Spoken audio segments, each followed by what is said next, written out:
내가 이것을 말함은 아무도 교묘한 말로 너희를 속이지 못하게 하려 함이니 이는 내가 육신으로는 떠나 있으나 심령으로는 너희와 함께 있어 너희가 질서 있게 행함과 그리스도를 믿는 너희 믿음이 굳건한 것을 기쁘게 봄이라.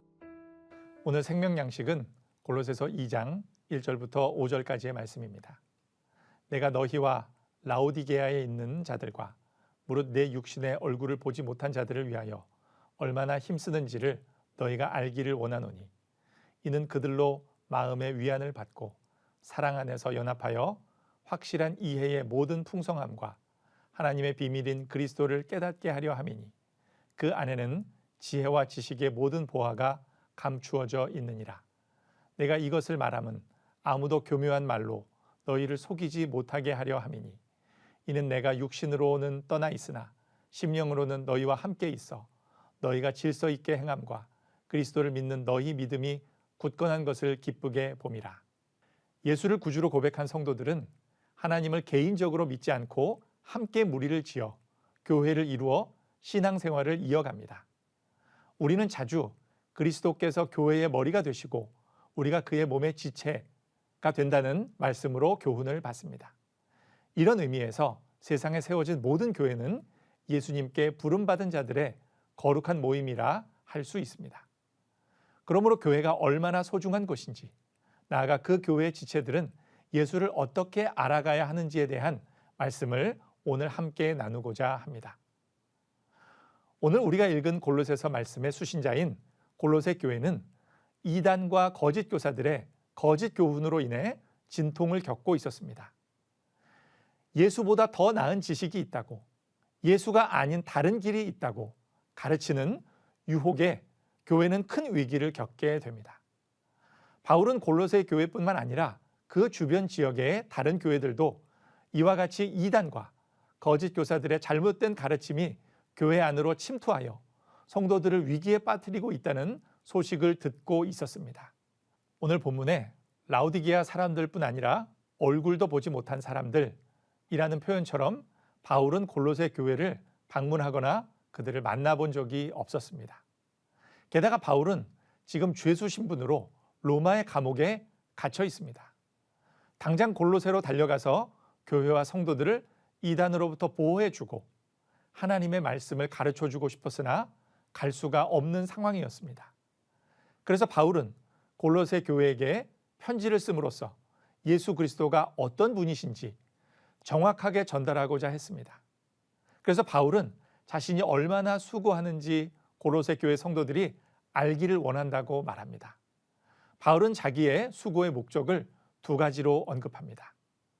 첫째, 성도들의 마음에 위로를 주기 위한 것이고, 둘째, 성도들이 서로 사랑 가운데 복음을 바로 이해함으로 큰 확신 가운데 하나님의 비밀인 그리스도를 깨닫도록 하는 것입니다. 당시의 소수인 그리스도인들은 핍박과 배척을 당하고 크고 작은 불이익을 많이 당하고 있었습니다.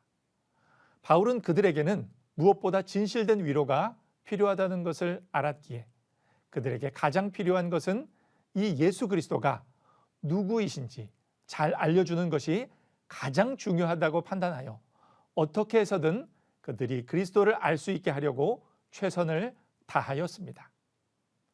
바울은 그리스도를 소개하며 그가 신령한 지혜와 지식의 보물 창고임을 말해줍니다.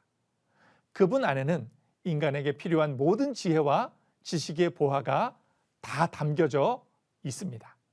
이 보화가 그리스도 안에 감추어져 있다는 표현은 믿는 사람들만 그 보화를 발견해낼 수 있고 그것을 자기 것으로 누릴 수 있다는 뜻이었습니다. 그런 차원에서 오늘 본문에서는 그리스도를 하나님의 비밀이라고 말합니다. 왜 그분은 비밀스러운 분이 되셨을까요?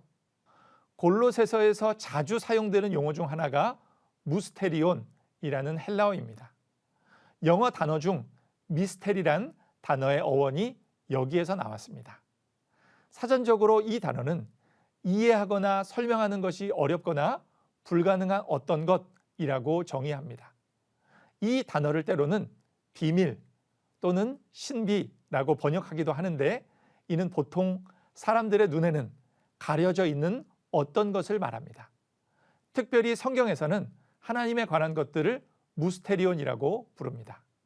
하나님이 어떤 분이신지, 어떻게 활동하시는지, 그분의 뜻이 무엇인지, 하나님 나라는 어떤 것인지, 하나님이 이 세상을 어떻게 이끌어 가실 것인지, 이 모든 것이 보통 사람들에게는 가려져 있습니다. 그런데 그 비밀의 일부를 하나님께서는 당신을 믿는 사람들에게 드러내 보여주셨습니다. 하나님은 당신의 감추어진 것을 믿음을 가지고 하나님을 바라보는 자들을 위하여 보여주시는 것입니다. 피조물인 우리 인간은 하나님께서 열어 보여주는 만큼만 알 수 있습니다. 이런 의미에서 그리스도는 비밀이요 신비이신 것입니다. 5절 말씀에 바울은 자신이 비록 육신으로는 떠나 있으나 심령으로는 그들과 함께 하고 있다고 말합니다. 비록 몸으로는 멀리 떨어져 있을지라도 그들에 대한 사랑과 관심은 지극하다는 뜻입니다. 이렇게 성도들은 서로의 필요를 위해 어떤 상황에서든지 진심으로 기도해주고 서로를 위해 관심을 기울여야 합니다. 바울은 골로새 교회 성도들의 믿음 생활과 관련하여 두 가지 사실로 인해 기뻐한다고 말해줍니다. 첫째, 그들이 질서 있는 삶을 사는 것으로 인해 기뻐했습니다. 그들은 균형 잡힌 삶을 영위하며 각자에게 맡겨진 일들을 부지런히 감당했습니다.